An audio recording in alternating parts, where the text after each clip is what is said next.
किरण बागुल. आज मी माझ्या फॅमिलीसोबत आजीचं पुस्तकाचं हॉटेल इकडे आलेलो आहे आणि हे ओझरच्या हायवेला आहे. नाशिक ओझर जो हायवे त्या हायवेला आहे, हे ओझरमध्ये आहे. आणि आपण आज बघूया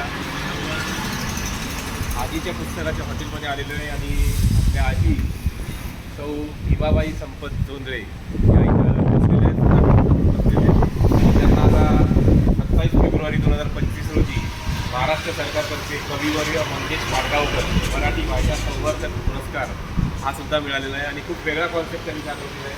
हॉटेलमध्ये आल्यावर तुम्ही तुमची ऑर्डर दिल्यावर प्रत्येकाला 15-20 मिनटं थांबायला लागतं. तर त्या 15-20 मिनटात मोबाईल न बघता तुम्ही पुस्तकाचं वाचन करू शकता. आत्ताच आम्ही ऑर्डर दिली, आता माझे वडील आहेत, माझी मिसेस आहे. ऑर्डर येईपर्यंत आम्ही सगळेजण आता पुस्तक वाचतोय.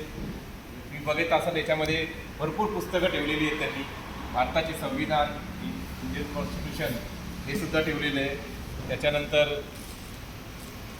सचिन पिळगावकर यांचा हाच माझा मार्ग, निबंधमाला, कृष्णापुत्र, तर लोकमान्य टिळक यांचे चरित्र, अशी भरपूर पुस्तकं ठेवलेली आहेत. स्वामी विवेकानंद यांचं चरित्र, फुले तिसरे गीत, असे भरपूर तुम्ही बघू शकता. याच्यामध्ये भरपूर म्हणजे खूप छान छान पुस्तकं आहेत. आणि इथं याच्यावर कविता पण दिलेल्या आहेत बघा तुम्ही. याच्यावर कामगारावर कविता आहे, मित्रावर कविता आहे, मराठी कविता आहे.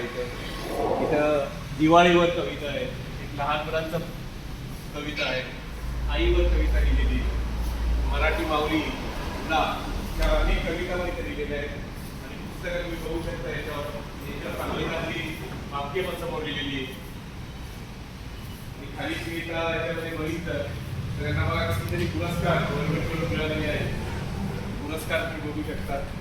तर आजीबाईंनी खूपच सुंदर असं ते हॉटेल तयार केलेलं आहे, पुस्तकाचं हॉटेल. आणि खाली बघा एकदम गार्डन टाईप पण व्ह्यू ठेवलेला आहे त्यांनी, झाडं लावलेली आहेत. खूपच छान असं हॉटेल इथं केलेलं आहे.